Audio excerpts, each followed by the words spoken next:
Hey everybody, it's Joe with Joe Knows Cryptos here with the daily update. So today I want to talk about a few things here. Let me start out with the Roger Ver and Charlie Lee interview that they had with each other. If you hadn't had a chance to check that out on YouTube, it's up there and you can check that out.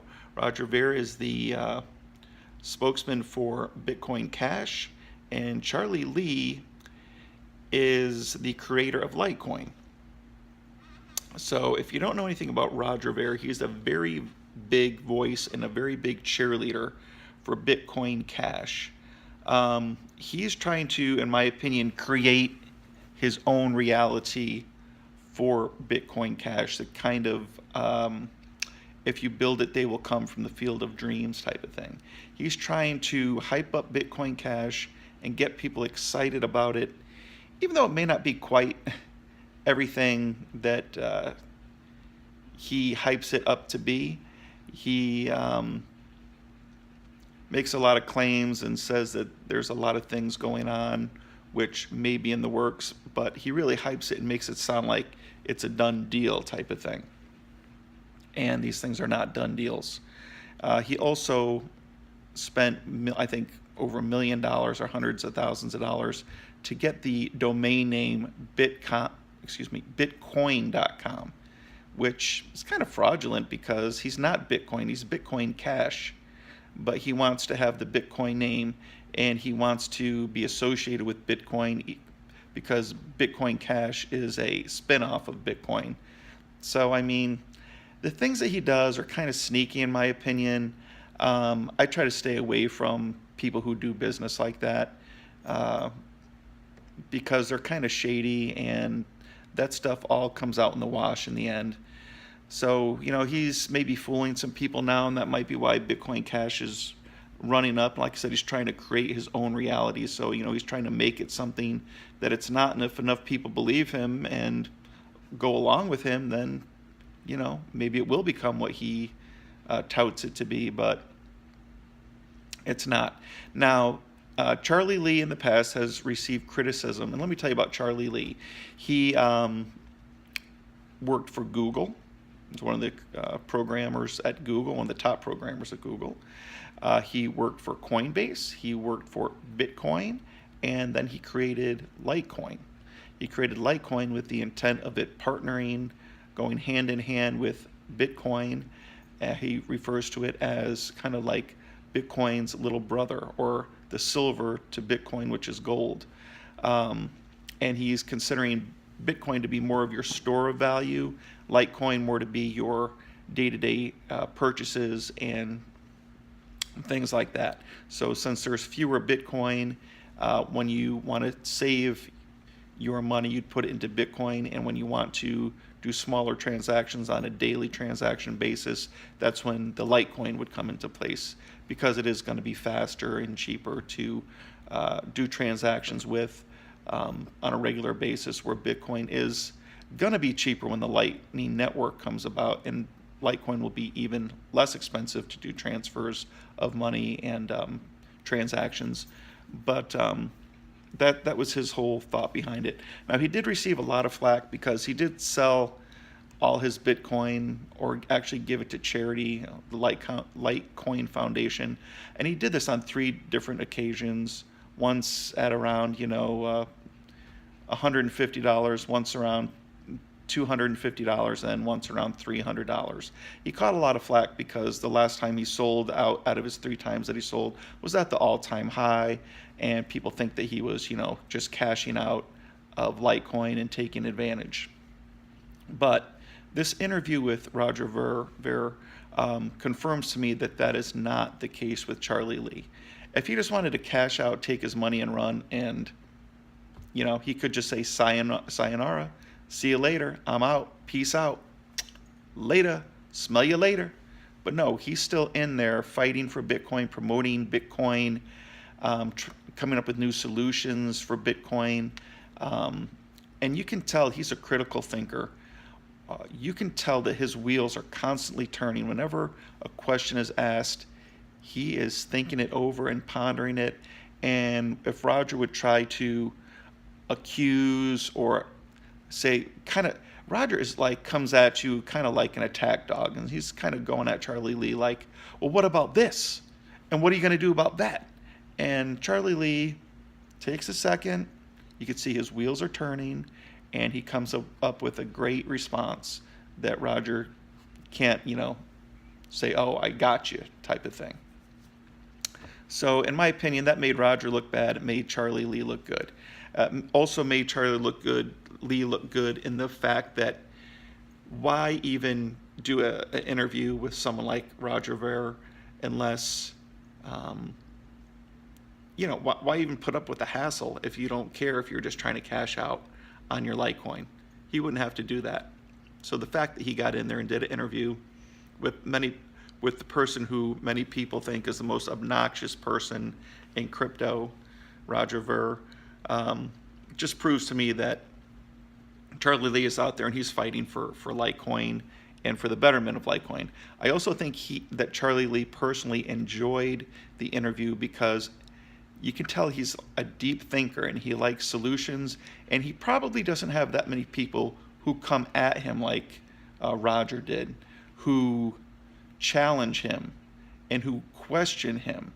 They probably just say, oh, Charlie Lee, he's the man, he knows what he's doing, whatever Charlie Lee says, that's cool with us. So I think Charlie Lee enjoyed being attacked because I think it made him critically think about the things that Roger said and if they actually held any substantial substance or if it was just Roger spouting off. So I think that benefited Charlie Lee in a lot of ways because, when people always tell you you're the best and you got it planned out, sometimes you grow a little stale and a little soft. But when somebody attacks you and challenges you, it makes you work harder and makes you critically think about what I need to do. I need a drink, hang on. Pretty much enough about that, but Litecoin and Bitcoin, this year they have 3 potential times to really take off. And these are why I hold Litecoin. First one is the ETFs. If the ETF for Bitcoin gets approved, Bitcoin is going to fly, and Litecoin, being the silver to Bitcoin's gold, is going to move right along with it. That's reason number 1. That could be a huge, huge boost for Litecoin. Reason number 2, the Lightning Network. When the Lightning Network is complete, anything that's on the Lightning Network is going to fly. That's Bitcoin, and that's Litecoin as well as some other coins. But anything that's on the Lightning Network is going to fly because it's going to give lightning fast transaction times and a huge number of transactions. And then Lightning Coin is also part of segregated witness, which means there's going to be atomic swaps between Litecoin and other coins that are part of the atomic swap as well, where they're interchangeable. So you can automatically swap, or you can set up your system to swap Litecoin into Bitcoin, Bitcoin into Litecoin. You'll be able to set it up so if Bitcoin is down in price and whenever you have change or cash out of whatever you're in, you may want to choose to put it in whatever one Litecoin or Bitcoin or anything else that's in that system that is down at the moment. That way it's due to go up in value, so you'll make money at it as it goes up. Then if you want to purchase something, it'll automatically go into the coin that is at its high at the moment out of all the other coins. The system will figure all this out for you. And then it will use that coin, crypto coin, to purchase what you need, and then it'll give you your change back in the thing that's down at the lowest. So it's going to be making you money as you spend money. And that's the plan behind it. Or if you just want to swap because you have a hunch and you think that one is going to take off, then you can just swap your coins in there with no fees, or virtually no fees, pennies, and do it instantly. It's going to be a huge thing. Third thing is August, I think it's 19th, Litecoin has the halvening, and that is when miners are going to get half of the value that they normally get every time they break a block and get their rewards. And this is going to boost Litecoin's price as well. Every time a halvening has happened, it's boosted the coin's price every single time dramatically. So in my last video, I talked about the types of trading that I do, and I was talking about how I do like trend trading. There is one coin that I do HODL, and it is Litecoin because of those reasons. Now, anyone who follows the cryptocurrency market probably is aware of what's going on in the stock market as well. Today was a huge down day, over 800 points down on the Dow. That's the biggest drop I can remember in a long time. The crypto market has been trading pretty flat for the past, for months. And people are anticipating it to break one way, either up or down, just because it's been so flat. They're figuring it's due to make a breakout in one direction or the other. So, two things I'm looking at here. One is the crypto market, I think, for the most part, has bottomed out. You know, when they announced the first time that the ETFs were not approved, the markets moved, they dropped. But the second time they announced that the ETFs were not approved, they didn't budge. Then they announced another one was not approved, markets did not go down, they didn't budge. I think the sellers are out. I think the hodlers are just holding their tokens now, maybe accumulating even. And I think we're pretty much at the bottom here. You know, there are investors and people with big money who have been buying the dips, but I really don't see them selling either. Why buy low? You know, these people are in to make boatloads of money, not, you know, a 1 point move on their cryptos. Now, it'll be interesting to see where the money goes when it comes out of the stock market.